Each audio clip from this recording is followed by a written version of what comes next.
নমস্কার, শুভ দুপুর। আমি আছি আপনাদের সাথে কবিতায় মহুয়া। এই প্রচ্ছদটা সুকুমার কর্মকারের আঁকা। উনি হচ্ছেন সুকুমার কর্মকার। প্রত্যন্তর গ্রাম থেকে কবিতা লেখেন এবং সংস্কৃতি মনস্ক, এবং এটা ওনাকে ভালো রাখে, শত কষ্টের মধ্যেও ওনাকে আনন্দ দেয়, ভালো রাখে। ওনার প্রথম কবিতাটাই আমি পড়ছি, খুব সুন্দর, খুব আবেগী কবিতা।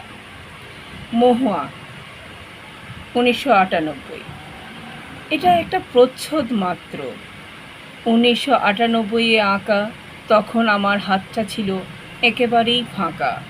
হঠাৎ একদিন বলে আমার এক দাদা, মহুয়া নামে পত্রিকা হবে, প্রচ্ছদটা তুই আঁক। আঁকলাম অবশেষে মানস প্রতিমা একটি মুখ, নামের বাঁকে বাঁকে। মহুয়া ফুলের লোলাম করে কপালে দিলাম রেখে, যেই কলমে এঁকেছিলাম তাকেও দিলাম রেখে।